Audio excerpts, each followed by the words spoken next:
Big deal.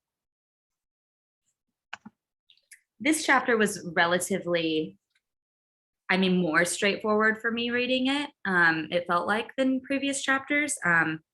We're talking about the Chariot card tonight, card 7. Yeah, my impression was it was less daunting. It had more parallels to my life right now. There were still some things that I put slight question marks on, but not as much as I've experienced in past chapters, for sure. What were your both's impression of the chapter overall? Or Cody, yeah, what was your impression? I thought it was just a really good, it did a good job saying how hard it really is and how rare it is to have consequential spiritual power, that's not corrupted and that's not just pointless, kind of to the world. Yeah. So I like that. I definitely, you see it everywhere. It's something that really just makes sense to the world, like the spiritual world. If you've delved in spirituality at all, you'll see, you should have seen and come across this phenomenon. A lot of people delve into spirituality and probably get sucked into cults and stuff, and that cults is a cult of personality usually of someone who's highly accomplished but has gone the megalomaniacal way. So yeah, it's interesting, but yeah, you see it, and I liked his parallels and the whole part about how occultists are rarely or what does he call them, are rarely rarely actually practice black magic. That bit was interesting. And that politicians and what he said scientists do practice black magic more often than occultists. Yeah, I thought that was really interesting how he put that. Cool. Yeah, let's get into that in more detail in a bit. Cody, what was your impression of the chapter?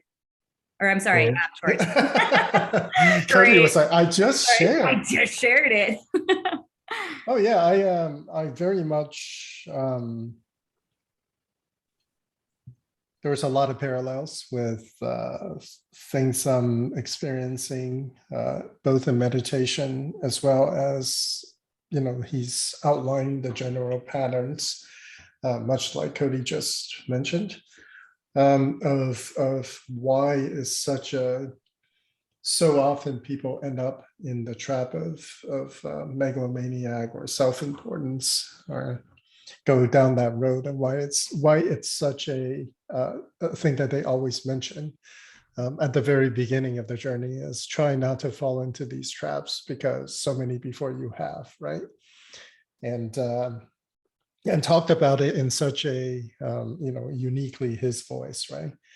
From his perspective, and of course with his worldview, deeply rooted in Christianity, and it's interesting for me to see that this perspective can be shared with people who do not share his worldview, right?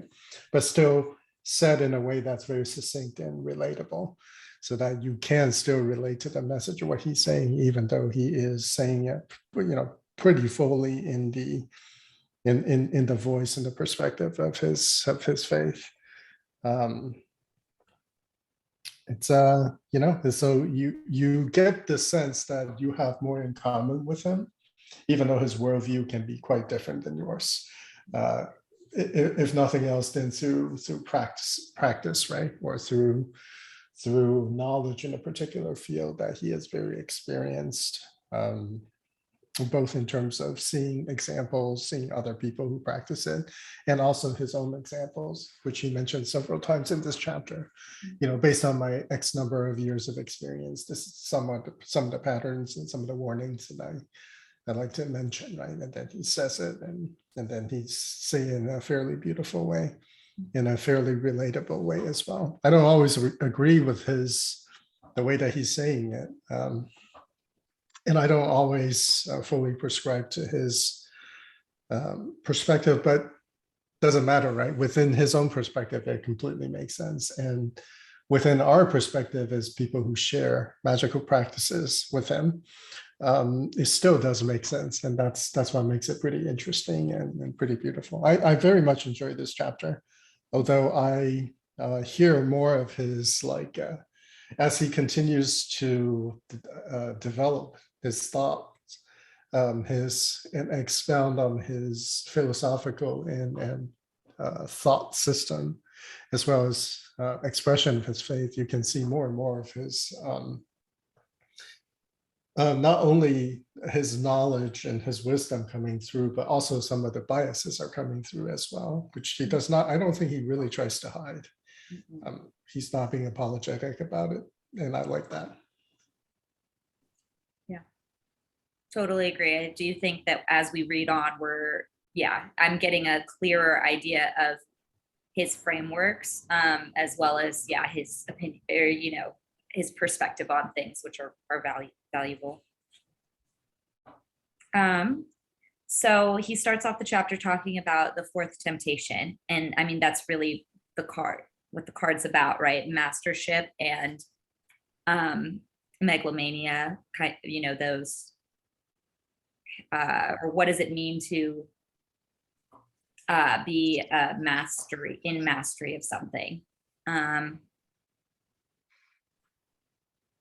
So page 148, the first paragraph, for mastership is not the state of being moved, but rather that of being able to set in motion.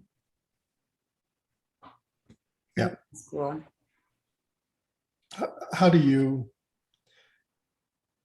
What is your experience of that? Both of you guys, what is your experience in your practice of that statement right there?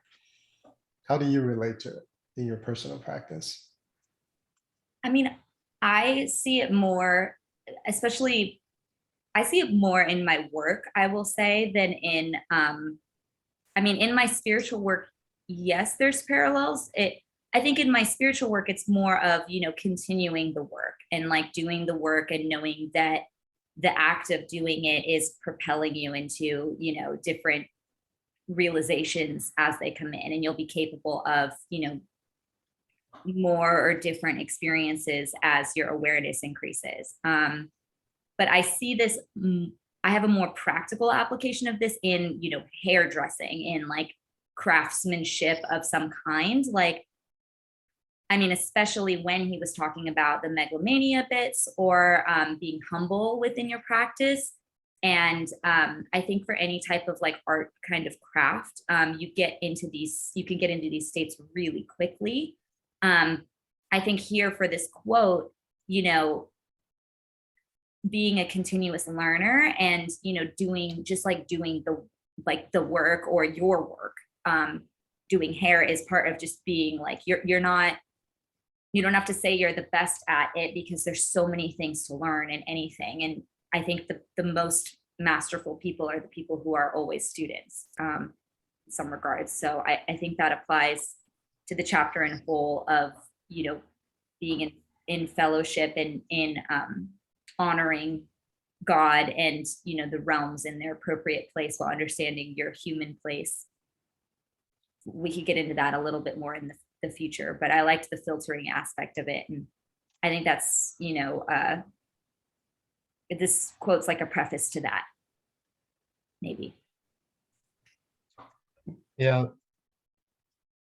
I still struggle with the mastery, in certain ways. I don't, with the idea of, I guess, basically being able to actually assert one's will, as a mover, rather than just being torn about by the tides of the world and of fate. I see that there's some, I feel like I've seen myself, and I'll relate to even like this chapter, kind of be a little bit distant from the world, like do what I think he quotes as haughty, becoming haughty, like, because I tend towards that, like I tend towards like separating myself from the world and looking in at it, and I can see through delusions like pretty well, I think,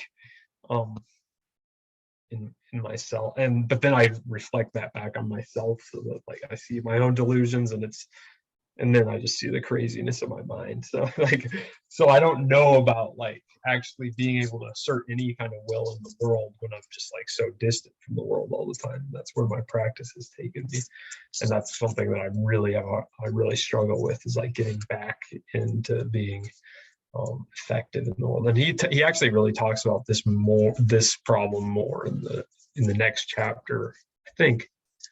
Well, he gets into it like in this chapter too. A little bit, but it sounds like that's what like he leads into the next for justice, right? Yeah. So yeah, it's an interesting dilemma, and I can see where like, yeah, I definitely I've fallen into some of the traps he's talked about, some of the subtle ways that of having of certain attainment. And I like that, and that actually makes me realize he actually is covering something that's more relatable to more people than just like the one idea of like megalomania. You could see like, yeah, that's relatable in the sense like you see it in politicians all the time, but what's like any individual, like what's their relationship with megalomania? And there's various like subtle examples of that in the chapter, like even quoting Carl Jung at one point, he's like the idea of the hero, but in the middle of that is the counter to the hero, or like the same side, the other side of the same coin, is like the like having not being able to hold yourself to the ideal of the hero, you kind of like self-sacrifice yourself, so you create the ideal of the like martyr, or like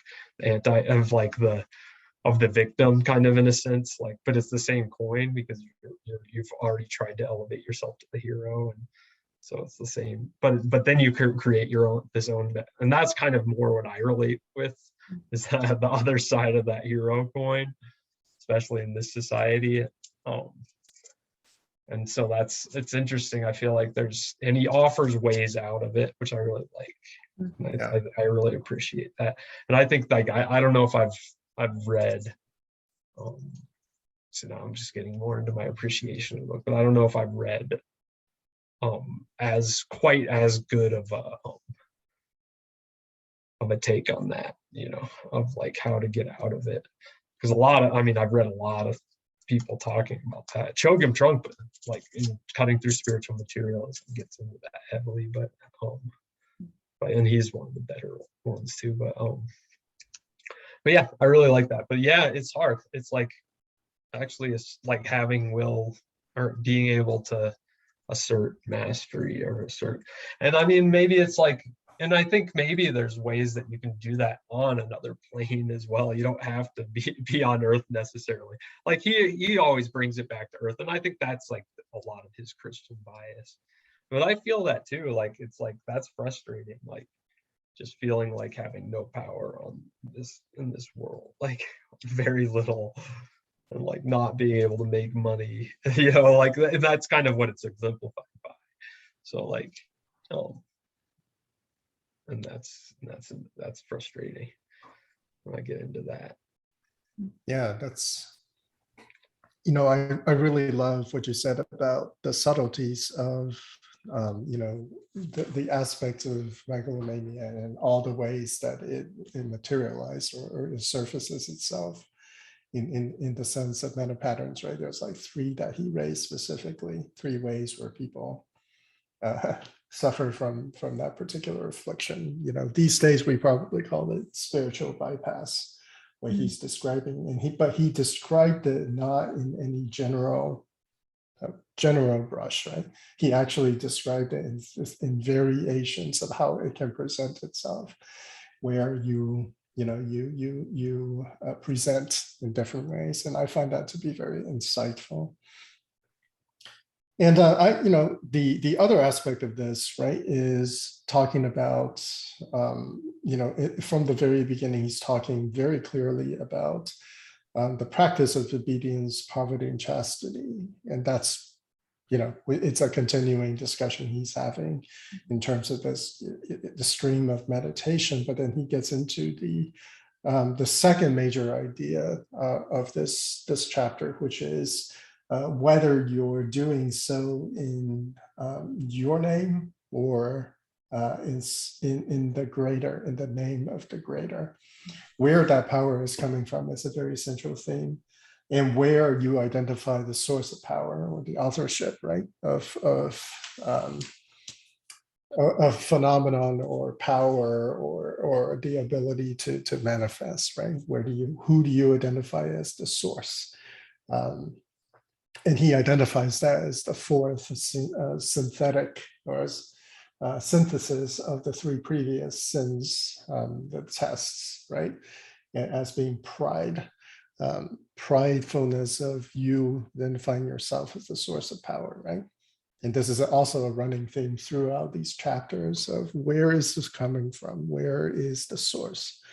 And where is the source of sacred magic in this case? Because that's all he really talks about, right? He doesn't really get into the nitty-gritty of how any other source of magic, although he does make some comparisons every once and then, every once in a while. But the source of sacred magic is really what he's talking about. So those are the two major themes that I find very interesting in relation to the discussion on megalomania.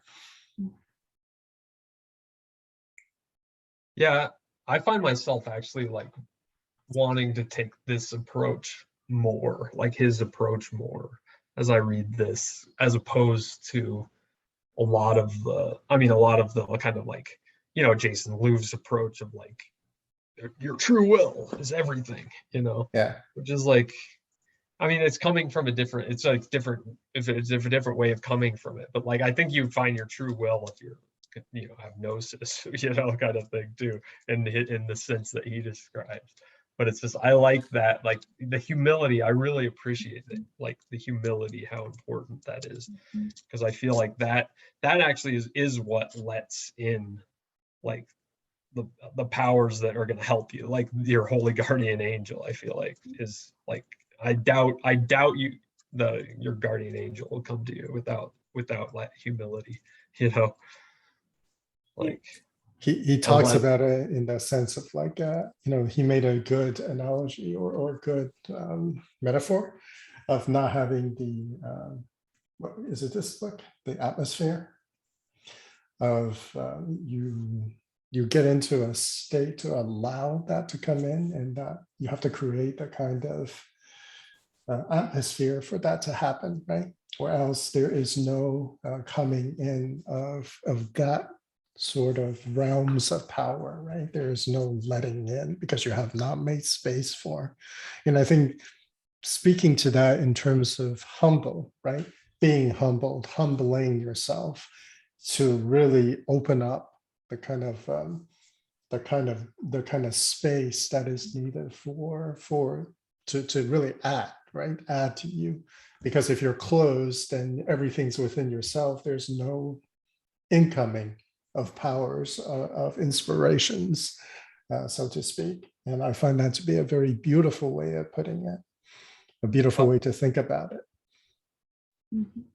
What I'm thinking of though is actually like, no matter what kind of habits of thought and action, you're in an energy pattern that is creating an environment for like energy. So like you might be attracting what somebody might call demonic energies all the time, and like, and you see that all the time with like people who commit, heinous acts, or like the psychotic, who like believes in demons telling them to murder people, it's like, that's the stuff that's they're attracting, in their patterning. So like, and that's like to me seems like suffering, you know. Well, that's that relating doesn't to one seem of the good. three beginning quotes, right? In the chapter. It's the one in the second one specifically talks about that. You want me to read it? I didn't reread that one. Yeah. Yeah, When it's not very long. It's like the beginning of the chapter where they Read it, Haley. Yeah, when the unclean spirit has gone out of man, he passes through the waterless places seeking rest, and finding none, he says, I will return to my house from whence I came. And when he comes, he finds it swept and put in order. Then he goes and brings 7 other spirits more evil than himself, and they enter and dwell there. And the last state of that man becomes worse than the first. Geez, yeah, that's Exactly. pretty much Yeah. what you're talking about. Yeah, That's pretty. exactly. That's a pretty great quote. Yeah. Yeah, and that I mean, that's one of the possibility, right? One of the consequences. You keep making mistakes, right? You clear yourself out. You take yourself, out of your state through your practice, and then through the lack of purification within yourself, right? You actually create a situation in which worse things come in, rather than elevating yourself if you're not doing the corresponding work to. And for him, right, this is all ties in with the source of sacred magic and ties in with pride, right? That additional temptation, which is to set yourself as authority, set yourself as the source of all the extraordinary things that happen because of your identification of your own authorship of your destiny, as opposed to I'm really aligning through my love for divine, that the divine grace is what's coming through. You're not the source. You're simply aligning to the source. Well, there's like that common theme of like the illusion of grandeur that like is like that bridge between like mental illness and like megalomania just in general, as like a psychosis atmosphere in which like it becomes like a lens that they adopt as, I don't know, it's interesting because it's I don't know, it's documenting proven like and like I think spirituality that's like kind of where it intersects. It's weird stuff. Aside, that just reminds me of, it seems like there's a parallel with that, with the realms of Buddha in Buddhist philosophy, like the human, the hungry ghosts, the hell realms, the heaven realms, what's the other ones right now? I can't. Animal. Yeah. But like, yeah, you get to the heaven and there's like this, like you sort of like you start like it's not enough kind of thing. Like there's this idea, and then you start like bringing in like demons in a sense of like want, of like of the desire for something else, and then that you start sinking down the realms again from the heaven until you get back to the hell, and then like you try to swim out of hell and like summon angels, and then you start like lifting yourself back up to heaven, and then it's just back over. That's the cycle of samsara, which is, but yeah, there seems to be like an interesting parallel in that, and there's like a way, and he's actually describing a way to stop that cycle of samsara that's very different than the Buddhist way, and I think that's really cool. Yeah, let's talk there's about definitely that, a right? parallel. What's that? Let's talk about what he talks about that in the end, right? Like how to, what he said, if you've experienced, like this chapter provided a lot of clarity to me the past couple days of reading it, just when he talks about, concrete meeting with like a higher being, or, having an experience of the divine be in your kind of forefront. I think that there's like a humbling aspect of that.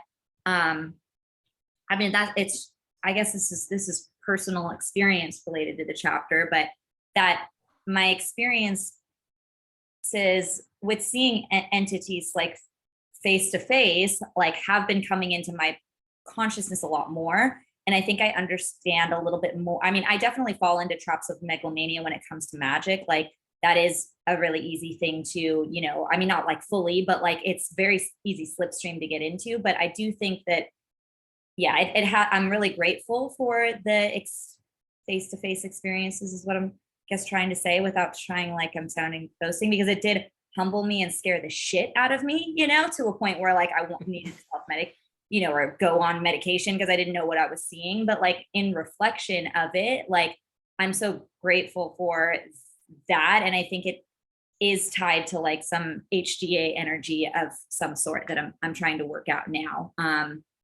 in myself. But yeah, I mean, that's one of his ways, right? That he says like is approach of being, you know, so humble that you don't allow megalomaniac tendencies in your life, right? But what else does he, let's talk about like what else he gets into to kind of break that cycle. He's like working and praying and like working like what George said earlier, like what you're working, like something's like working through you, like you're not the thing like necessarily doing this.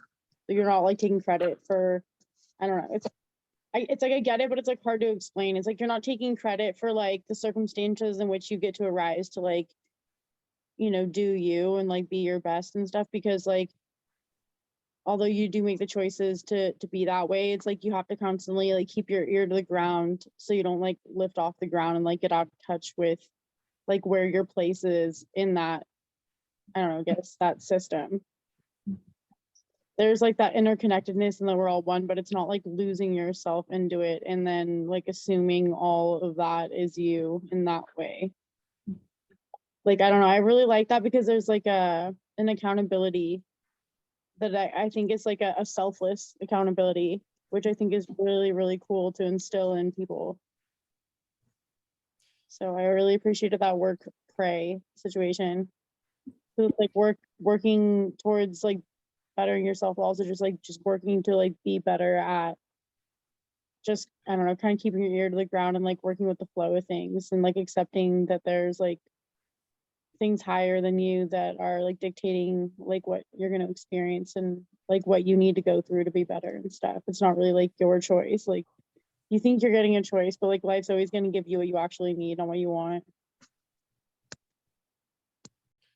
So what's really attractive for me about the prescription, the ancient prescription, is that it is very much compatible with the Western mindset, in which there is always the sense of verification and consistency of systems. Self-complete systems are generally not one that the Western tradition sits very well with. And so a prescription such as work and pray, where praying allows you to see the distance between you and the place that you occupy versus the divine, where he talks about in terms of the canopy, right? There is a separation between you and the divine. You are not the divine. You're not the same as the divine. You're not on the same order. But through constant engagement of worship, right? You see that distance. You're reminded of that distance. So you are continuously reminded that you are where your place is within the order. And this is something also the Western tradition is very, the Western mind also takes very well to for thousands of years of conditioning, is that you fit into this structure and that there is an order to the structure. And that on the other hand, work, right? Which is a verification from the other end, from the bottom up of your own ability to actually affect change based on your own development, right, over time. So you're not deluding yourself on, oh, I have all the spiritual ability or spiritual power and I can do anything, but in the real world, you're, you know, for example, failing to accomplish anything that you want to do, right? So it is at once a proper perspective perspecting, so that you can know where you fit, and also it's also a verification of a check, so to speak, along the way, constantly where you are in terms of your ability to actually exercise power. And that is a wonderful, wonderful way. I certainly think is very compatible with the Western mind way of essentially prescribing a guard against megalomania, but it's more than that, right? Because if you consistently work that, then you're going to make quite a bit of progress. And in Zen, right, the saying is before and after enlightenment, what do? Right? It's the same thing. You chop wood and you carry water. It's like essentially it's the Eastern way of saying pretty much the same thing, right? It's not the activities of your life will change, nor is it the intent to change the circumstances to better understand, right? It's to better engage in the activities of your life. Or to say in another way, it's not to disengage, it's actually to engage, but engage fully, right? Engage as it is. And that's a much more Eastern way of putting it. But I think that the two are similar, that they are similar in reminding us of engagement, right? It's not to be a part, it's to be part of, and it's to constantly be reminding yourself that this work is supposed to lead to some kind of overall elevation of not just you, right? Because you understand that concept is fairly limited and illusory to begin with after a while. And obviously what you want to do and what you're motivated to do becomes very, very different, even if the activities are the same.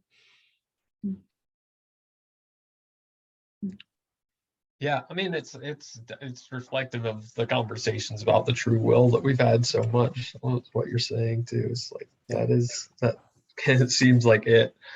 Well, Right. And speaking of that, right, the true will, it seems like from his perspective and from his religious hermetic perspective, that the prescription there is love, right? They talk about this towards the end of the chapter, where love is the alignment of you're not God, but you completely identify with God, right? So you align yourself in the relationship and the thing that the bond that is identified as the mechanism of love, right? Love implying that there are a giver and a receiver, right? Even if it's two ways, and that it's between two entities, right? Very Western, but there is a relationship between the two, and it's the voluntary alignment that is something that he talks throughout this book. But I find just another, he talks about it in this chapter, adding more depth to that as he continues his exposition about that. Yeah, center pillar of the tree of life. And that, of course, leads right into the next chapter, justice. Yeah. not to spoil any. But that's, so we'll probably get into that heavily next time. It seems like next time's going to be a long chapter, but which is Yeah, cool. it's an intense one. It's an intense one. Should we talk about the imagery of the card a little bit? Like, because I did see the first thing that I saw when I looked at, the Chariot card were the pillars and going through them in that way. Like, this does feel to me very symmetrical, very, like gaining balance or like on its way towards balance, which I think makes sense leading into the justice card, but with kind of an either or stance. But yeah, what were maybe your impressions of the card? And then we could get into like how he discussed it, right? So, I'm going to open this up to you. The initial question I have for you guys is, before you read this chapter, right? What did the card mean to you personally? Even in the Rider-Waite deck. I felt like it was always kind of like a passage or a transition, like through the pillars of, like knowledge and like acceptance, or like, I don't know, there's like a balance to what and what you don't know, and or something like that, like where it's not, I don't know how to explain it. There's like a balance to the way you view the universe, and I think that like transitions you into being able to, I don't know, because it was talking about how he's like basically like victorious, but he has to know that he's not like victorious on his own. Like it was because of like, you know, a higher order that was the case. And so like even the knowledge has to come from somewhere, and there's a limiting capacity to what he can like understand, perceive, or like have any ability to even be aware of. And I really like that humbling nature of, you know, accepting even like the burden of the knowledge you do have, and accepting the burden of knowledge you don't have and know you never will. Like, I don't know, there was some sort of balance to the universe there, where it's like humbling but elevating. I don't know, that feels like a transition forward. And like when you get to that point of like understanding in that way, I feel like life becomes a lot easier. Yeah, I agree. I always saw it as, a propelling like forward movement. When it appeared in readings, it was like either you're in a transition state or you're going towards, you know, something, was what I just saw based on, you know, imagery things. And then, but it did feel very like virtuous always, or very like steadfast or on course, I guess. I like the concept of mastery more with it. I feel like has a little bit more, I don't know, authority and like experience gained from that perspective. So, I mean, I like that my mind's been changed. I will be honest, it hasn't appeared, or the Chariot hasn't been one that's appeared heavily in readings that I've seen on myself or necessarily with others when I do like chakra readings for people. But yeah, it was always like a transition or a movement forward. Yeah, I actually can't. I don't think I can tell you what my impressions are before this chapter. A little bit. I mean, definitely there's like a will aspect to the card I got before, but and I'm thinking, because I know the Thoth deck best, so I'm thinking of that card, and like the armor really stands out, like armoring yourself kind of against the world while you're assailing the world in a sense. So it's like that's an interesting. Such I a think I also such a Thoth deck thing, right? and I'm trying to remember if I made the connection between like the Plato's tripartite soul and that card. I'm gonna see if I can find it. Yeah, Cody, it's interesting, right? The two horses, right? The two forces, so to speak, right, can very easily be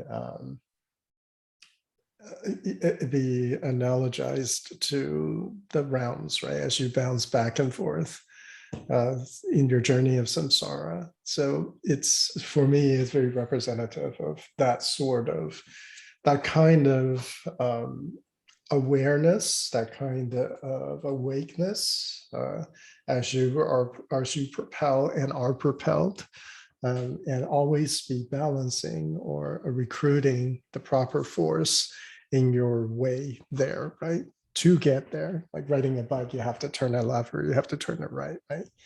And there is that aspect of really watching over and having the wherewithal to have control, first of all, and to really know the application at the right moment at the right time, right? So there's very much that sense of, you can very easily then take that to, oh, it's mastery, right? In the sense of this chapter, mastery in the sense of you've aligned yourself properly, you're properly purified, and you're motivated correctly, and you have practiced these things, which is your armor, your authority, and your staff, giving you the authority, and where the forces then align themselves to you as opposed to you controlling the forces, which is really the definition, according to him, right, of black magic versus this divine sacred magic. It's like whether you think you're the person in charge, right? Or, oh, everything is working because of the grace of alignment, and the forces are responding to you in the way that they must, because you're now properly aligned to the way of the universe. And true will then shifts to Your true will is the alignment of your will to the purpose, right? The will becomes something completely different. It's like it's true will no longer requires the definition of free will. Yeah. You're free to choose to align or not, right? That's the freedom. Right? That's the love. That's the passion. That is the union. Yeah, I like on the second to the last page of the chapter when he goes into, it's page 168, the last paragraph there goes into like the card, like that's a little bit about the arcanum of the card. Quoting the book, for in Hermeticism, mastership does not signify the subjugation of the lower by the higher, but rather the alliance of the superconsciousness, consciousness, and instinctive or subconsciousness. This is the Hermetic ideal of peace in the microcosm, the prototype of peace within a humanity divided into races, nations, classes, and beliefs. I think that's a little bit of what you were talking about like a different, it's not like in a difference of the realms, but like an alliance of those forces to understand how we fit into like the world and how it's separated now, you know? It really does acknowledge inherently differences, right, between all of us. And in that this really do point at that personal relationship to the divine, because we are all oriented differently to the divine. We have individuality, we have existence, we can create, and yet we have to all relate back to the divine, but in a different way. And what he says there in terms of the races, the classes, all of that stuff are the orientation. It's an actual acknowledgement that we do occupy a space, right? And we do occupy a current or circumstance. I wouldn't even say a circumstance, right? Because that changes over time. And that acknowledgement, that kind of true seeing and voluntary alignment, and finding the relationship of alignment really is quite important in the work. I mean, I can vouch for that, like personally, right? A great deal of the work that I do, it's about aligning the multitude of forces within myself. And it is always a quorum. And it is always, no matter what it is that I surface or how many things I surface or I bring down, it's almost always working to get some kind of to find that what he refers to is that center, right? That floating center, where it's no longer based in the ego, but it is literally the floating average of the self, both within the consciousness part of yourself and unconscious, as well as the context of the environment that all of these things are expressing through you, in you, around you. It is finding that center point. It is a really beautiful way to talk about like the Taoist idea of the way, right? Because the way really is all about that. It's about finding that proper alignment. And to find the proper alignment, you must be aware of the different aspects of it. And for me, a lot of the magic work is really about evoking many things and invoking many things, and then finding your orientation at the current moment to all those things. And as you become informed, aware, as you hold the space for the quorum of all aspects, then you will come to some kind of new point of balance, and it is in that there is growth, there is expansion, right? There is that impetus for movement, because you necessarily have to be different, because now all parties are aware of all other parties and are now forced to reconcile in some way, or else there's always going to be some conflict, right? Until there is reconciliation. You finally figure out, oh, you don't have to actually be working in opposition if we only can come to the following agreement about what it is that we're all sort of working towards. And if not, at least a temporary alliance, right? Like in politics, hey, I just need you to do this thing for right now, right? And then we'll table this deeper discussion. But right now, this temporary alliance is useful. And through getting people to, or getting entities to work together, you really start to develop a kind of trust. It kind of like we're all in it together kind of mentality, that teamwork mentality, so to speak, that trust building exercise of we're all actually getting closer and closer to what it is that we're all kind of trying for. I like that. Yeah. I mean, that's experiential for me, certainly. Yeah. I talked about that. Yeah, and I actually like haven't thought of it that way, but I feel like I do that. That's my practice as well, like pretty heavily, especially lately in nature where I've been like experimenting with shape shifting and like weird invocations of nature and a lot of evocation actually in nature, but like how to like share it with the things around me, share what I evoke, the energy, but how it like reciprocates back too. It's really cool. It's pretty trippy stuff. Like it's like really so hard to explain this stuff too. But that's the fun naturey wildness practice I've been doing. That's really cool. But yeah, and then I realized like these like things that I'm evoking and invoking are like I can stay with them, and I like it, and I do have a relationship with them. And I'm realizing that a lot of it has been really chaotic, a lot of my practice. So I think I'm a much more chaotic person than you, George, I believe. I think you're a much ordered person, and I tend to go at things chaotically. But but learning magic has helped me to like tame those things a little bit and tame the chaos. And now I'm finally kind of realizing that I need to like doing the practices together, like the tame kind of and organized practices. So what you said, George, is like felt like a way I can organize this a little bit better. Yeah, I appreciate it. Even if it's not so chaotic, right?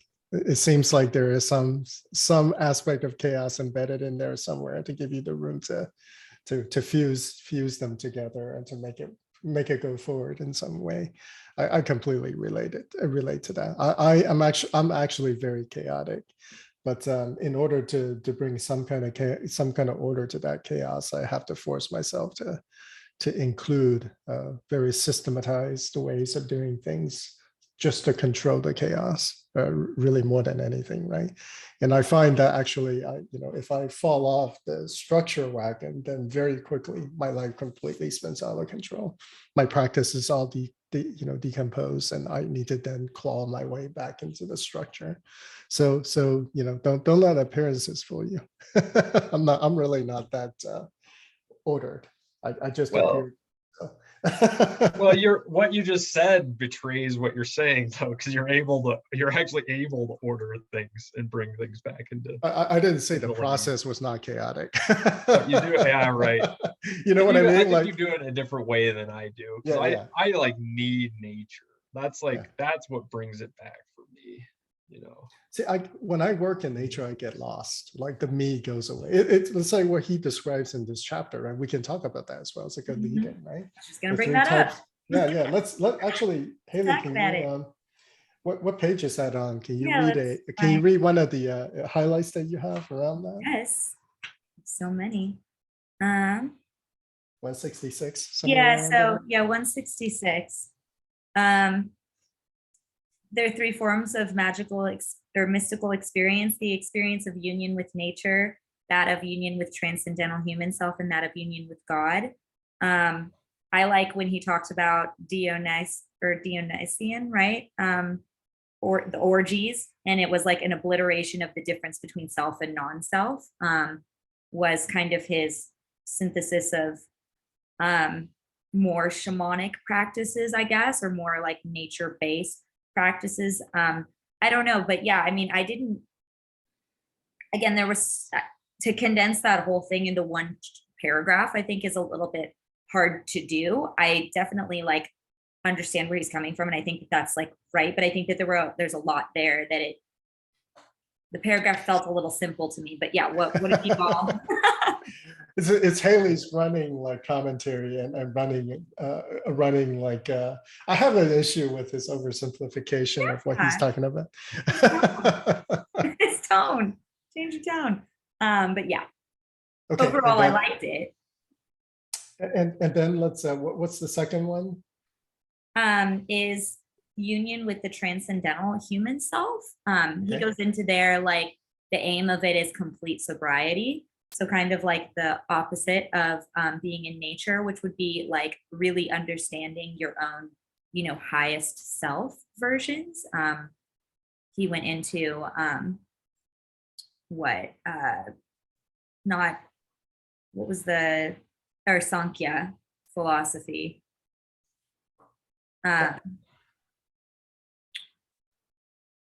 Of just going into,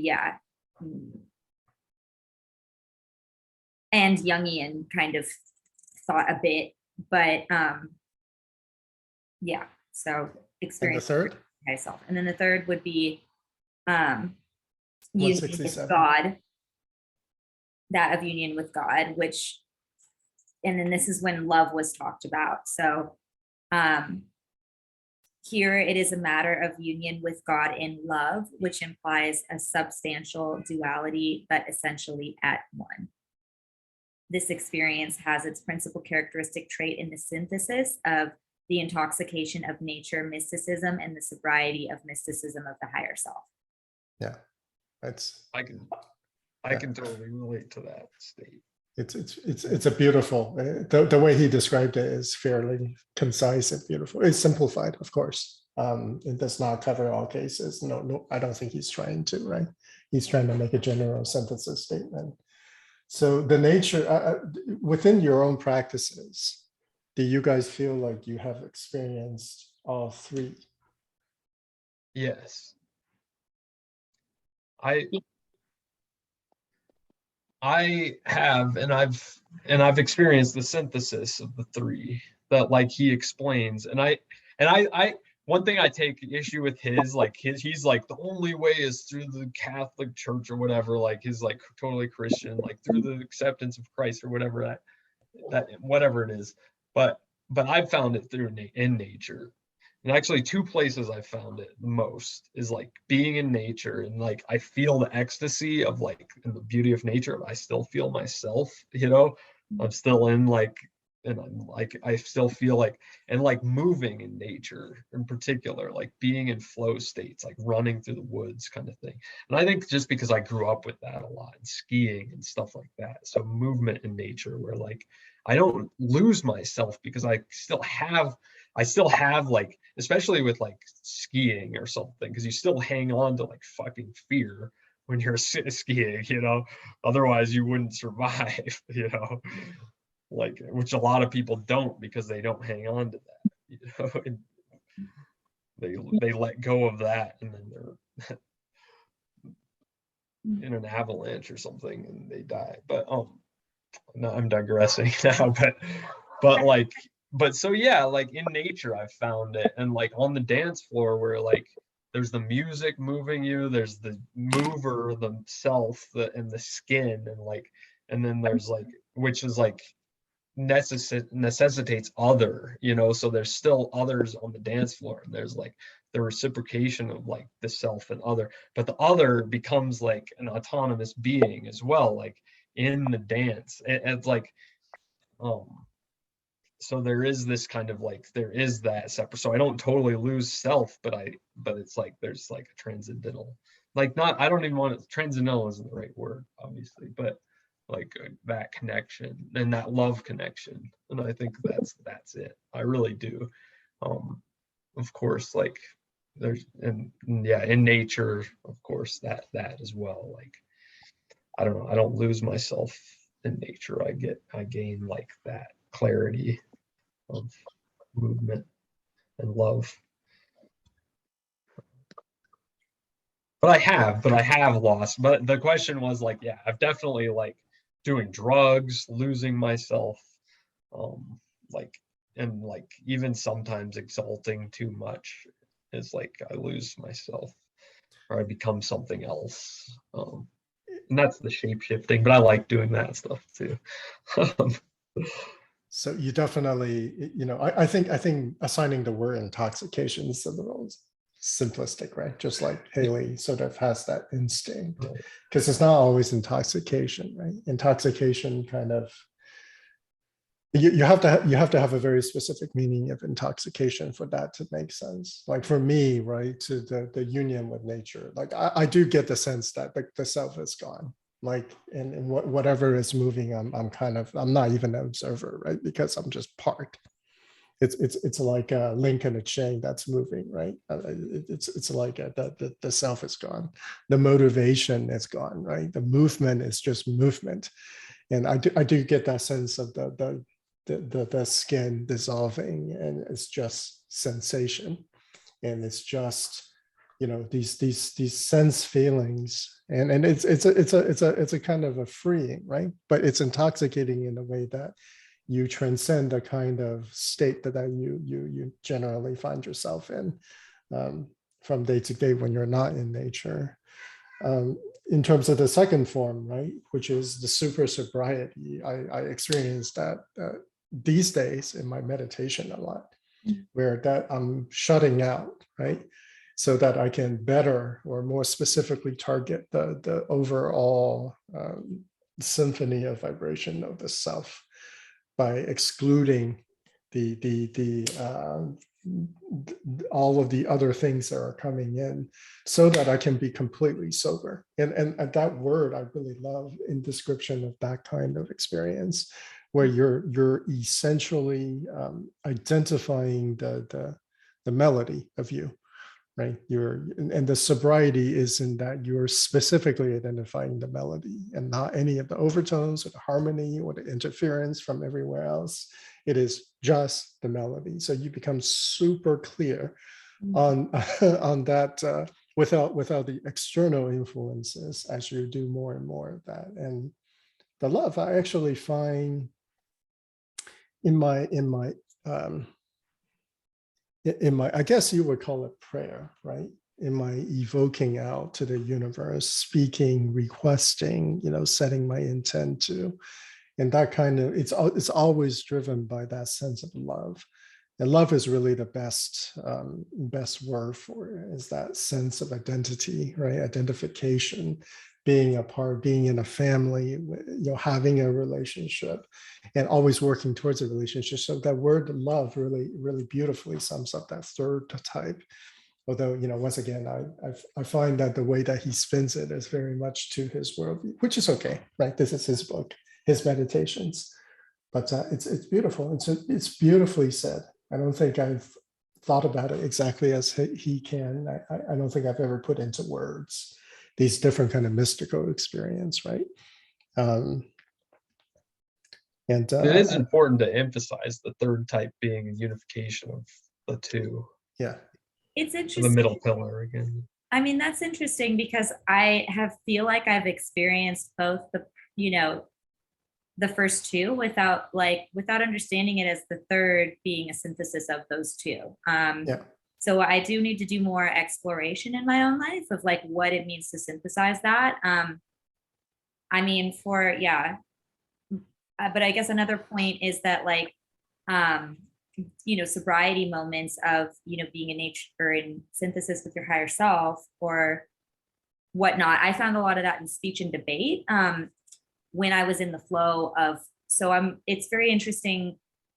Like I need to do investigating on that a little bit more too. Just like being in that hyper logical state where you just are very clear and kind of competing, but it's not like you're like fighting necessarily with words. It's just like it's just being so hyper logic. Like that whole time in my life was like that. Like it felt like very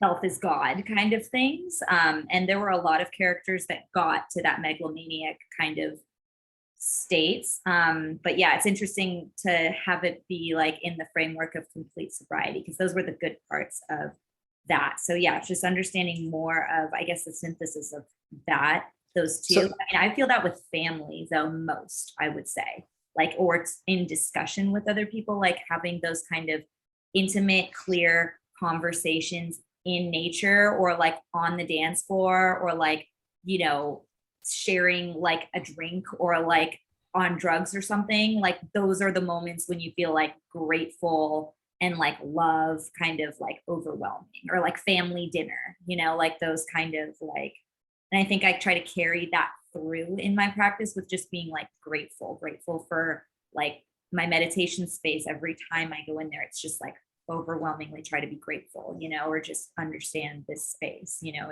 is sacred, and carry that through, you know.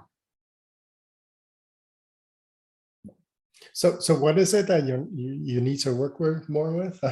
I wasn't quite clear on why. I mean, I guess maybe I just answered my own thing. Yeah. I'm just you know, I wasn't quite sure what you. I think because I viewed both of those as like, okay, you know, having experiences on like different types of psychedelics or in nature being separate from like that complete sobriety kind of logical sense. But then where did those overlap was what I was trying to understand. But then, yeah, I guess the answer of family or conversations would be.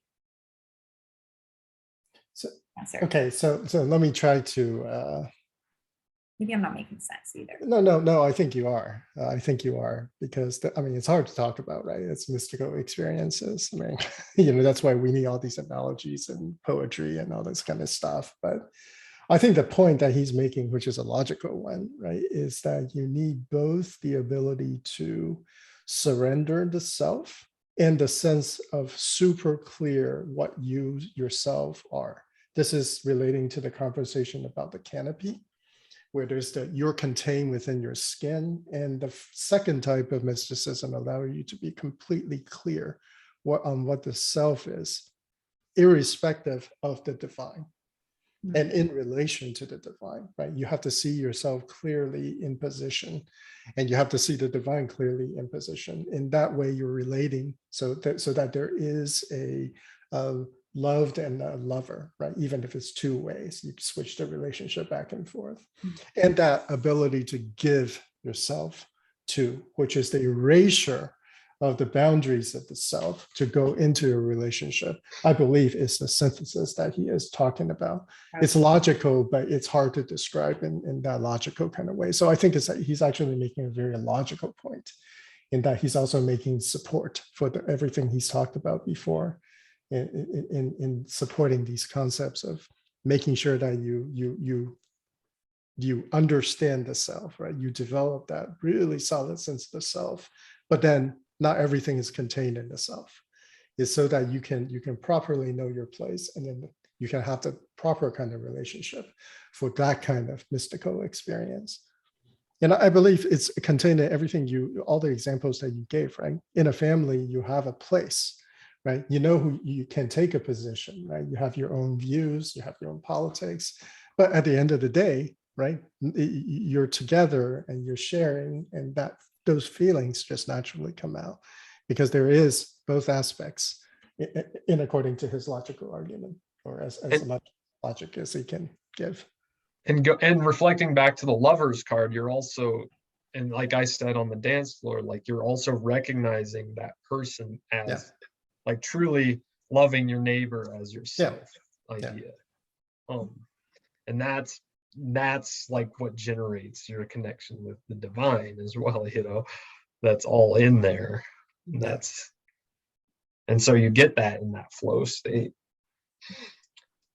that in those states. And and like I think that's cool that you have those particular examples, because those are examples of connecting with something like as yourself, and in sobriety in that sense too, whether or not you're on drugs or whatever, but I think you can be totally sober and on drugs, particularly mushrooms, in my experience.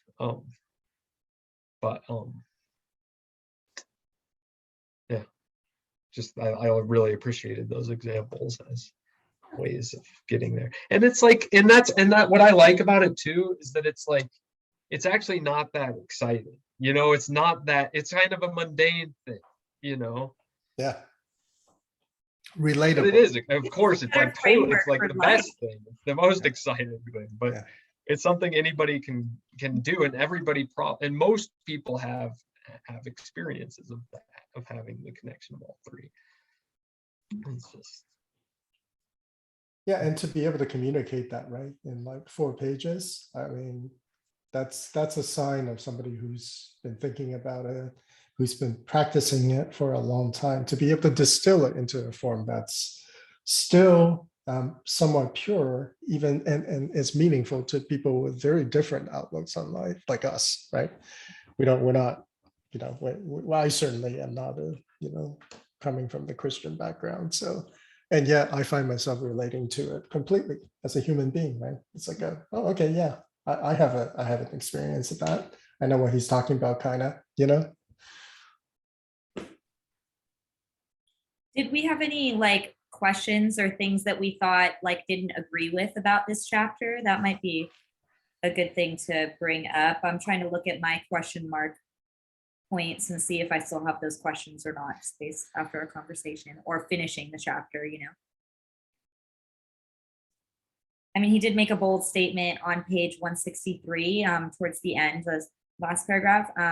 For humility, like charity, is not a natural quality of human nature. I just put a question mark next to it because I thought I would need to think about that a little bit more.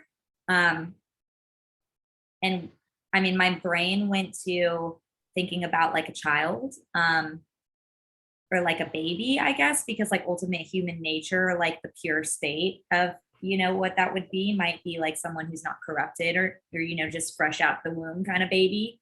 And like, I do think that there is like I guess it's like, how do you say humility in a baby though? Because they just don't know anything yet.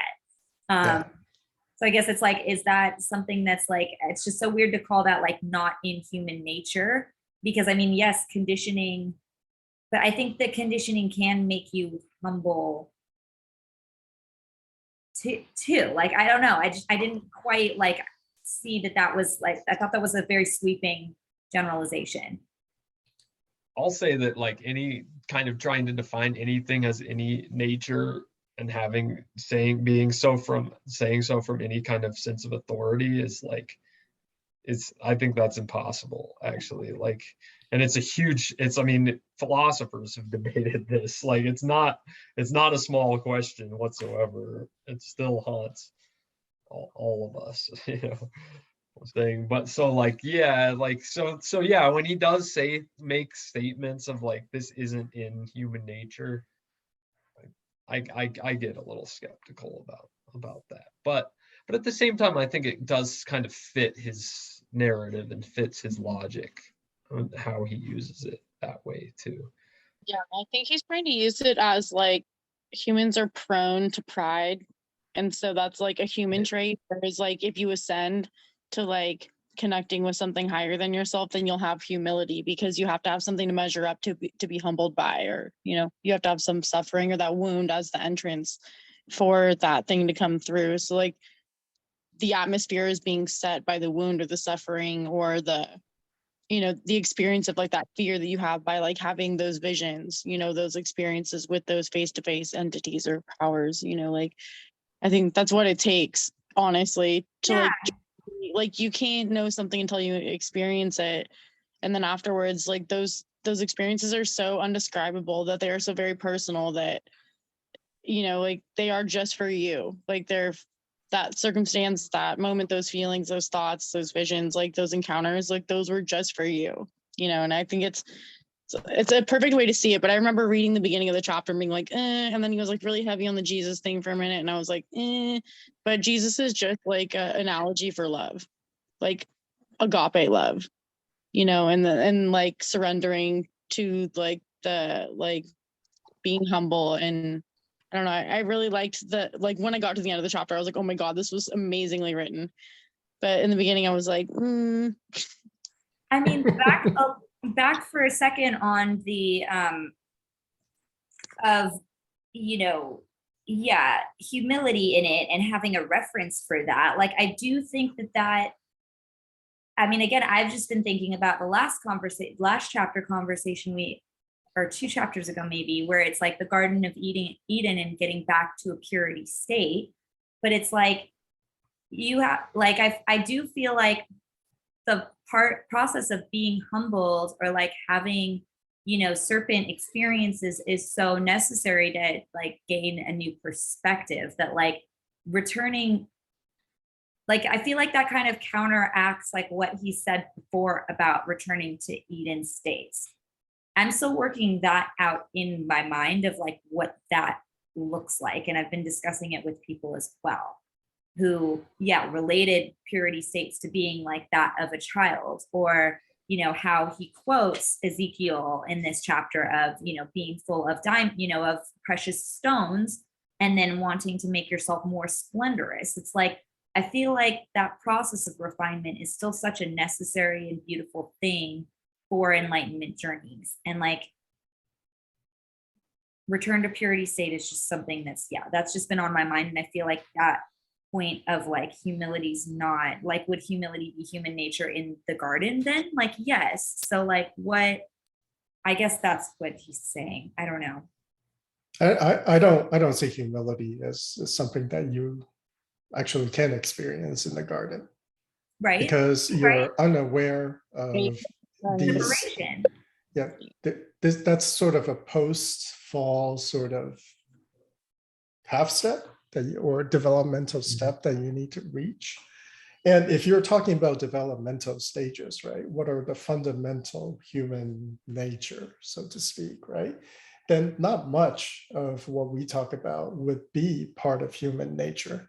Like none of the higher composite sort of emergent behaviors or emergent patterns of experience would necessarily arise, right?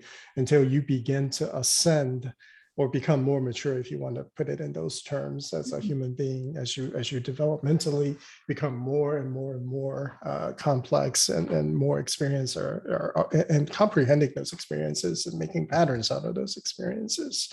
So humility for me, right? When you say that it's not in the human, I would say that the humans definitely have the capacity for humility, and that it is very hard to argue that some people have more of it than others. So what does it mean to say that humans don't have it in them to have humility, right? Because that's a very time-based, judgment-based, as well as a non-diversity, like acknowledging sort of statement. Like you're kind of assuming you know what the state of human is. Like, yes, there is an overall sort of general floatiness of state of humans, but that's changing all the time. And as we continue to exist and continue to learn, right, and mature, that's going to continue to shift. So those are kind of statements for me, like kind of in time, and certainly based on his worldview, it kind of makes sense. It does make it easy to make a point. And as a writer, sometimes you have to make those choices so that you can be clear. But I certainly don't. Intuitively, I do not agree with that. I understand what he is saying, though, right? What he is saying that it's not a almost an animalistic or a embryonic kind of thing that it's a complex thing, right? It's a thing that you would never have within the Garden of Eden, because there is not even a context for that concept to arise. It just does not. Unless there's like an essence to humility, like a higher form of humility that exists, is that it's like necessary for the Garden of Eden to even exist. Some kind of like, and I think in some ways he's kind of pointing towards something like that too. Yeah. And given his Platonic sensibilities, I definitely think there's some of that in there. Like he's pointing towards, yeah, and with a lot of these concepts like humility and love and balance, justice, all these concepts are pointing towards like the purer form of it in some ways, like closer to the garden or closer to the divine, the Platonic sense. I mean, he's not fully Platonic in that sense, but I think he definitely has a lot of that in his. So for me, right, like pre-fall, you cannot even have the concept of love. What's love when there is no separation? There is no right. It's not a concept. It's not a concept, but because it's an energy pattern that exists that's necessitates that, and you're just in it. And so like you don't have the concept of it. Right. It's just you're just it. You are humility. Yeah, love, it's like a essential form. Yeah, it's essential form. I get what you're saying. It's the template. Yeah, it's the fracturing of that holistic thing that we have to then break it apart, right? Yeah. In some combination, or we have to talk about it in the post-fall condition. I mean, I'm still very confused on that bit and definitely need to do more meditation and more exploration of like what different practices that follow like quasi, Christian hermetic kind of routes would say on that. Because I do think it's a very interesting, like, what is Garden of Eden state? What is returning to, like, the garden mean for you? Like, I really feel like that's I asked one of the clients that I had a trippy conversation with today about that. And it was like returning to a childlike state. And I thought that was a very interesting interpretation of it, of having love for everything that's around you. I just, and that lines here in more of maybe like a different, like newer age kind of perspective, which I think is really beautiful. But I'm still like trying to work out for myself, like what that means, how I align with that, or like what I want that to look like. So let me ask you a question, Haley, and this is an open question to everyone. So do you feel like the childlike that state that you were as an infant is the same quality as the childlike state that you are at the end of your life? No. Let's say quality. What do you mean quality? So And we state we can use we can use the word childlike, right? To describe somebody at the end of their life, at the end of an entire lifetime of experience at the beginning, right? They're both the word childlike, but do you feel like the quality of childlikeness is the same? Are you returning or are you gaining? Or are you returning with a qualitative difference at the end of that journey? I feel like this is the same interesting analogy within a lifetime, right? Because that's all we can relate to, really, right? We can be all abstract, but in the end, right? Let's talk about something real to try to relate this. So I feel like it's that same-ish, right, question that you're kind of really trying to think about, explore, discuss when you talk about what is pre-fall and post-fall and what does that return mean, right? That is actually a very central argument within Christianity. Yeah. Because it goes to the nature of humans, right? What if we're starting here, ending here, right? Then what is evil? Like, what does any of that mean? Right? Like, where is the evil here? Like, where do we stand on evil, right? I mean, you can make that argument for like all of the central arguments within Christianity, and it really goes to your kind of experience and your opinion, and what you would bring to the argument to really support or refute certain arguments, right? Certain point. If you're on the debate team, how would you argue that, right?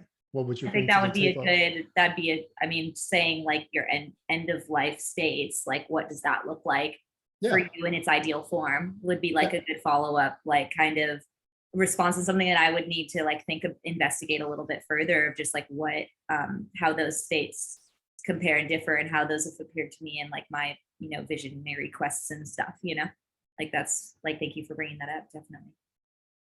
Yeah. I mean, you guys feel free to jump in, right? You feel that's relevant to you, or you feel like it's a relevant point of view for you? I feel like there's like the love state of like going back where you're returning to is like that like eternal pool, but it's the force that holds the things that are being on those different levels together. It's like a string or like a thread that like attaches everything. Like the love is embodied in everything and moves through everything. And I think that's what we go back to and return to is we are that when we're not in like a solid form or like a form that we can label or probably infinite versions of that. But I think there is like this state that we can return to that, I mean, you feel like you can just scratch the surface of that feeling when you're like meditating or having a transcendental experience or interacting with magic or just hanging out with the elements out in nature. I feel like you're constantly just having like a small like breath or a small whiff of that feeling. And that's why it feels so familiar and so peaceful and so grounding. And we get so much like reflection out of those moments. I feel like that's when like we grow a lot or feel like our most ourself, or like we're returning to who we are, returning to the earth, or however you feel about it. I feel like all those ways about it. So I feel like it's a process that we are constantly going through within life during this realm while we're alive and awake and moving around, as well as in sleep, and as well as in like the microcosm of our whole life and in our lifetimes of lives. I think it's like a continuous pattern that we emit, maybe like an overall frequency of how we are as souls, or whatever lingers past that. I don't know.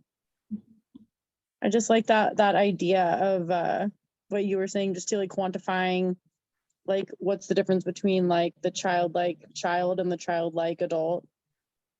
That's a nice juxtaposition to show people like something they could put their finger on in a way of gain. That's not like, I have this car or this house, or I have this much in the bank when I died. Like none of that is what I'm talking about or ever care. So it's nice to have like a frame of reference to like explain to people who may not think like that.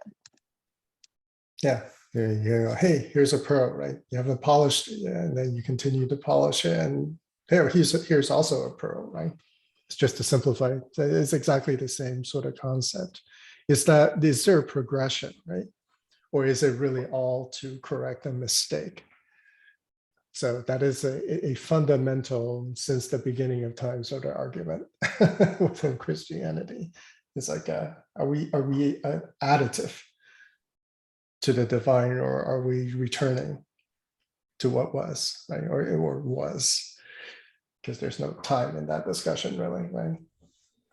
Yeah, he gets into that in the next chapter, by the way. So I think a lot of these things we're talking about right now will go. Yeah, he's setting up for it. Yeah, he really did. Yeah. Yeah, it's really interesting how we're already getting into some of that stuff. But yeah, he doesn't directly address that question, but definitely in his indirect way, I think. Because he talks, I'll give just a preview. He talks about like that when the Bible talks about eternity and like spending an eternity in hell or an eternity in heaven, it's you can't think temporally. He talks about that. So like an eternity doesn't have anything to do with time as we know it. It has to do with the depth of the divinity and not the time of the divinity. So our moments of that divine connection, like skiing or whatever, or conversing with family, are it's like that's heaven. Yeah. Or the moments of that flow. It's like falling into just, you're already there for an eternity, like because time doesn't. And that's of course, like I think George gets into the trippy like mind bending, like what does that even matter? Why even have that experience? Like why even have the experience of oscillating between heaven and hell in this sense of temporality as we know it in this plane, in the horizontal plane. It's kind of interesting, right? Because he described distance in the vertical in relation to a discussion on angels, right? Yeah. What you would say, like 30 degrees or something, in angels is it's this number of this kind of experience of opening up a particular dimensions, right? That's a really beautiful way of putting, really contrasting the vertical sort of distance versus like a horizontal distance. And and if you think about the vertical and the horizontal, then you think about the circle, right? I mean, we're in 2D now, and all combinations of those kinds of, this a little bit this way, but also in this direction is one of these experiences, or a series of these, or a depth of this experience. And in that context, it really, that sense of time that Cody just mentioned really does start to make some kind of weird, improbable sense, right? Because now you're kind of out of the quantity always, and now more of a quality. quantity, quality also being stand-in words for the vertical and the horizontal, right? It takes you out of that single-minded way of quantifying and qualifying stuff.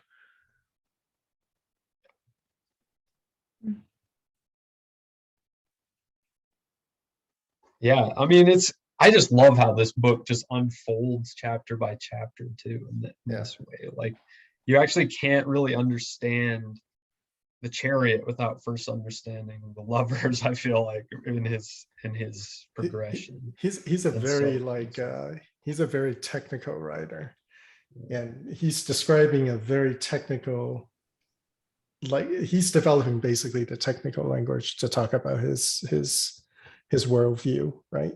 And that his genius is to set you up in the previous chapters so that you almost are compelled to agree with him in the later chapters. And you're like, yeah, that kind of makes sense, right? Even though you walk into the book like, I cannot relate to this junk. Like, what is this? Like, what is this alien worldview, right? And then like at the end of the chapter, you're like, oh yeah, this is really cool, right? I really agree with this. Kind of like Britannia was just talking about. Yeah. What is this? Oh yeah, I really agree with this. But then like you start practicing it in a sense, and it's like, wow, this stuff is cool. It's actually like, and you start relating it to your experience, like we've talked about.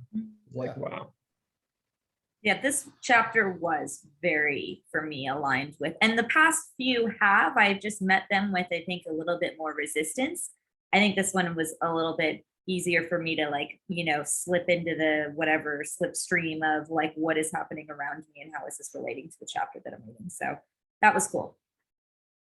So how about all this Jung stuff that he gets into? Like, I know we're kind of going backwards a little bit here. Were you guys able to kind of follow what he was saying, like what Jung was saying, really, in what he's highlighting? I mean, it made me really want to investigate, Jungian philosophy more in depth. It was very, talk about it being difficult for me to read this book. I feel like it would be really difficult to read like Jung's straight work. Like from just a couple paragraphs, like I did have to like read over those like a few times through, just while I was sitting there. But once I did and kind of got what he was saying, then I thought it was really brilliant work, and would be interesting to know what type of like magical initiations he developed, or like what that looks like. Like I've heard of a lot of Jungian technologies, but not necessarily in a condensed practice. Or maybe you three know more about what that is. Well, there's like layers to it. I don't know. How do I start? I don't even know how to. Okay, so did he come up with a magical order or like a magical practice regimen? So okay. So first of all, I'm like super into like meditation on dreams and like lucid dreaming, and how you can like take the subconscious to the conscious, and then like free yourself of like the identity of self through that. That's been like a huge thing I really liked about psychology, because I think that people that have repressed issues can help heal themselves with the repressed issues, even if they are so repressed that they can't deal with them. I'm like, I have like this adamant belief, like there's no like too late or like too deep to like, of a wound to like be a central like portal for change. And so like, I really loved his reading and writing like back in college, and like the levels of his states of consciousness really help you kind of like Ouija board and feel out what parts of you are working and what parts aren't, or like which parts could be the toxic versions. Like for me, like it's kind of like a 3-stack system where it's like, the 3 consciousness, and then there's the id-ego and super ego, like of each one. So like each one has its own thing. Each one is stronger or weaker at something. So like, your waking consciousness has so much identity to it that it's going to be your ego. And that's where you're going to exist and have your problems. And then, you can go deeper into like your dream states and like what your dreams are about, how they interact. Like some people can like see themselves in their dreams and know what they look like. and have a physical presence, and some people just dream and they're just like in it. And you know, there's like differences in that, where like if subconsciously people are making a differentiation between themselves and like their dream world, or whether they recognize they're dreaming or not, like there's so many levels and layers to that, that I don't know, I found the way he concisely ordered it and it kind of explained it, and like the depth of each one was like really amazing. And like the small excerpts he did use were like so spot on. I was just like, yes, this chapter was amazing. Okay, thank you for that.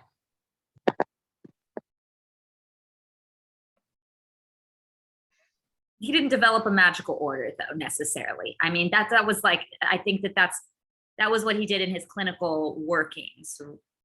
But I do think didn't he come up with like rituals and stuff, or do like ritualistic magic? Maybe I'm just saying that. Like there's like some like things he would do. I think there's like sleep ones especially, but there's like some rituals that I think he had done. I don't know them like right off the top of my head. For sure. Mostly like I liked him when I first started reading him too, but like personally, like the longer I got into him, the more I felt like he had like ego problems. But I would guess that he's like, you know, following the footsteps of in psychoanalysis. Like he's a technician, like he has techniques. And the techniques may be used ritualistically or not, but like there are magical things, but they're like couched in the language of psychoanalysis, Okay. you know, and less so in the language of, even though Jung acknowledges the mystical aspects of things and like and circles that into his techniques. I'm not sure if he used that in that way, like as a magical order in that sense. Okay. I'm not, you know, that's my like guess on it, because I don't know. That's right. Well, it's kind of related to like it. Talking about with how like you feel like you're chaotic, but you have to like maintain this like underlying structure of like energetically to like keep feeling like you're on point, like in your life is like going well, like aligned in the midst of chaos. Like I feel like his I guess his application for like a clinical style of ritual as like a habitual thing to do is kind of prescribed in that way, to where it's like it's a clinical prescription for like a spiritual or like a metaphysical like thing.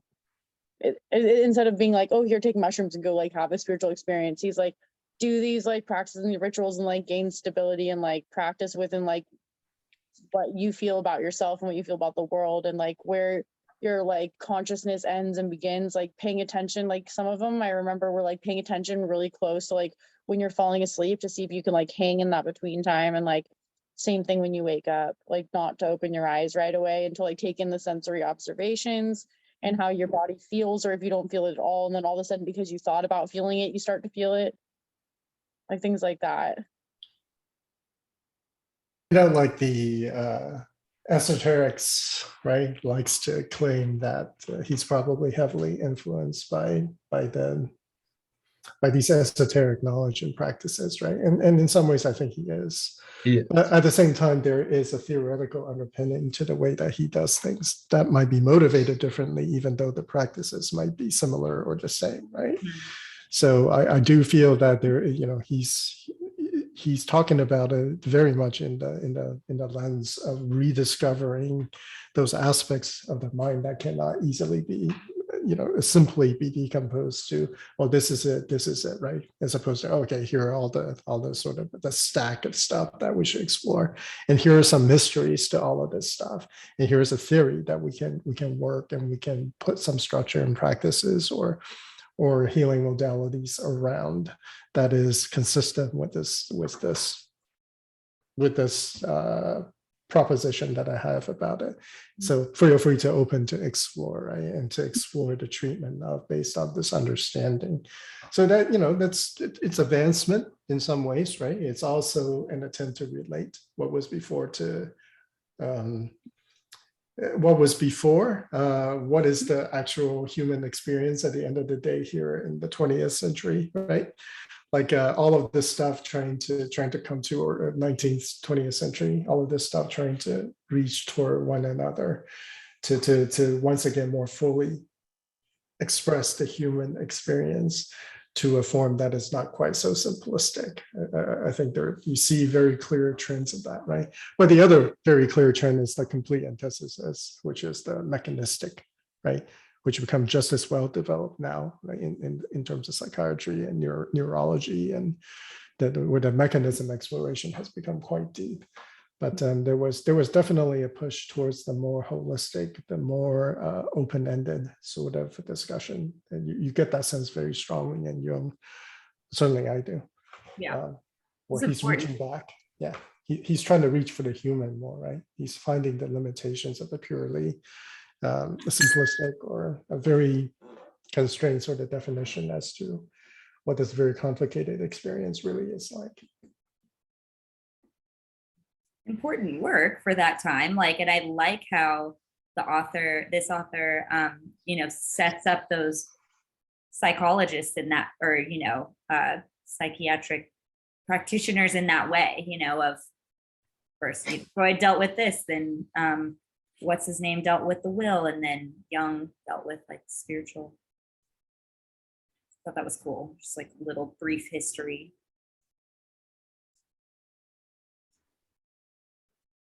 I think it's interesting what the paradigms do to actually the tendencies that are practiced in the paradigms. And I think the book kind of gets into this, but like the mechanistic paradigm that you described, George, tends towards like figuring out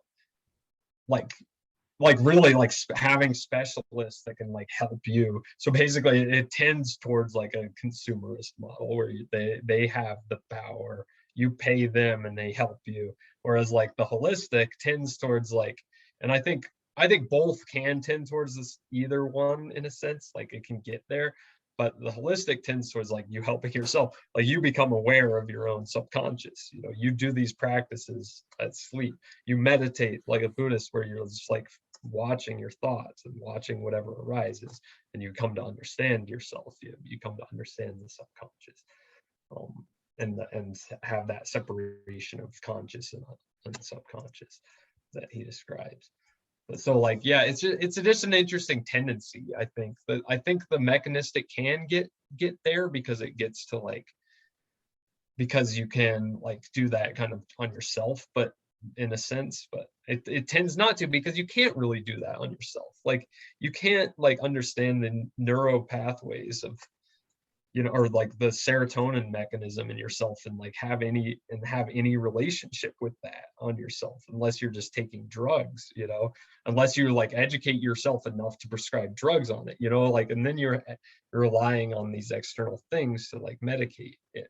But like the mechanistic does actually create the separation of like specialist and personal work, which is, there are some like monks and monasteries that do. I think there's some like sects of Vedic knowledge that can get, maybe this is me not, I don't know enough about that, but I do think that they were able to like tell different chemicals that were like firing in their brain type of thing. Right. But it's like it's a different paradigm. Yeah. Like the scientific mechanistic.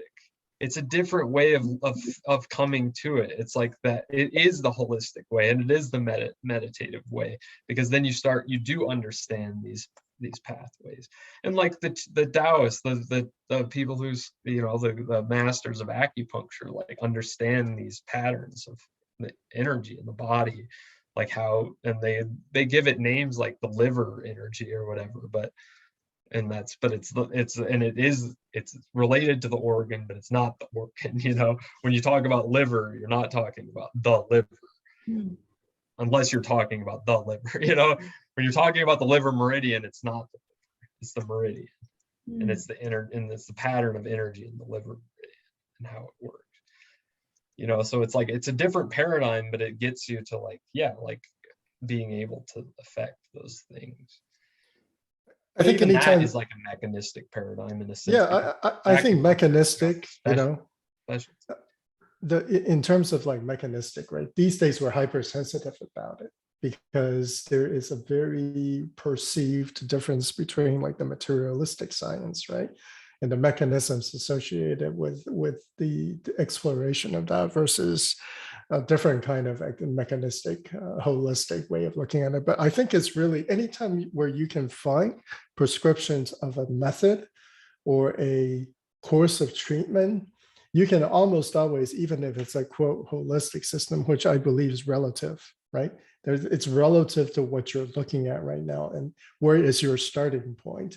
Where anytime where there's a prescription, here is a treatment that has these following steps, then it is completely mechanistic based. I don't care if it's a holistic system or not. It has a holistic paradigm, but it is very mechanistic within the holistic paradigm.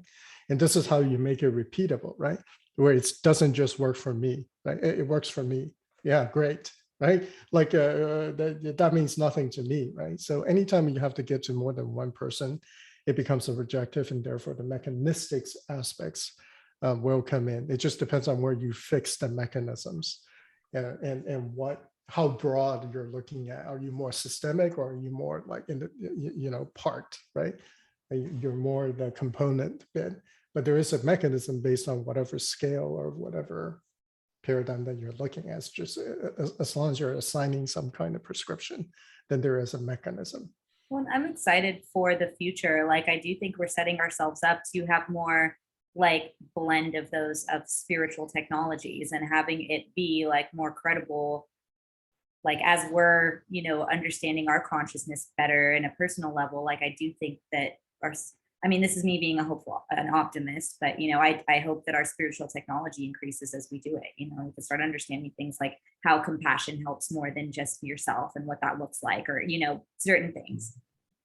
Like, there's a lot of areas you could go with that when we do blend, spiritual technologies that I think we're getting to. Like this, and that's actually what you kind of like making that somewhat of a correction, George, on like.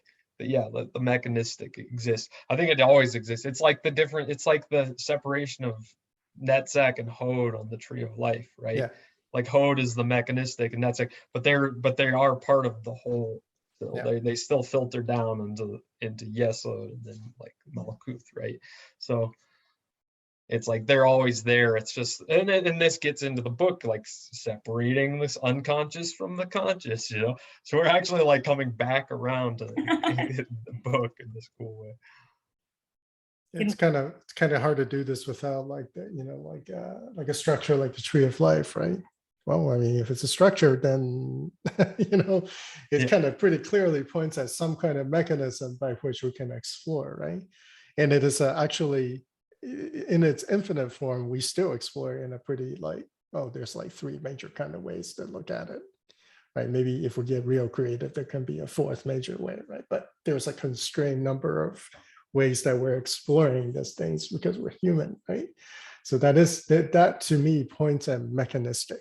It points at a repeatable kind of thing, even if it's completely subjective, right? And really, you have to ask yourself, how subjective is it then, really, right? If we can point at something called the Tree of Life that we can all agree is a good way of exploring. Yeah, we have to. We exist in a mechanistic world. Yeah, it's kind of how we work, right? Our mind works. That is the horizontal plane, right? Yeah, we don't have that AI that's parallel processing, for us at the same time, right? So it's a little bit hard to even conceptualize what that would be like. I'll show you all the Thoth deck. Oh, glare. Oh yeah. Thoth deck. Oh yeah, he's holding Chariot. this. Yeah. Yeah, I finally found it. It was actually the first card separated. So that was funny. It was actually like, so, right in my face. And I looked through every other card before I got there. Should we wrap up? How y'all feeling? Yeah, feeling good. Good discussion. Me too. Yeah. That was a good chapter. I'm just gonna, I'm gonna be a little more creative in the final quote. and just talk and just talk about all of the master. So I really loved the part when he was talking about the elements. And since I lead Ritual Thursdays, I thought I'd talk about, what the different parts of being a master of the 4 elements was. So what? Creativity, clarity, fluidity, precision, being the manifestations of the 4 elements in the domain of thought, warmth, magnanimity, sensitivity, and faithfulness being the manifestations of the 4 elements in the domain of feeling, where the 4 elements manifest as intensity, scope, adaptability, and firmness when in relation to the will. I really liked that. I thought that was a good roadmap for what to expect when mastering the elements. Sounds so severe, Yeah, so serious. but I guess that's kind of the point, right?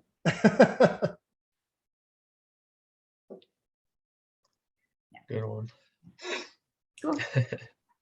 So 2 weeks, we will talk about judgment or justice. I'm sorry, justice. It's a doozy. It I is a think. doozy, yeah. I found this chapter to be like, yeah, Okay.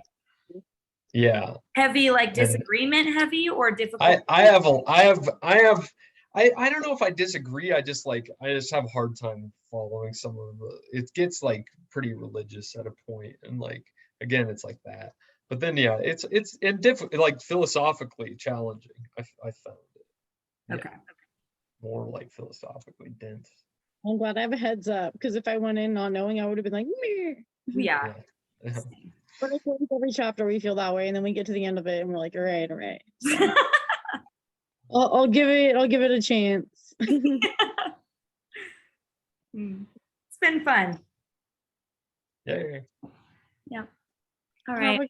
Guys, see you in a week or 2 weeks. Night. 2 weeks, night. this week or Sunday. Bye. Oh.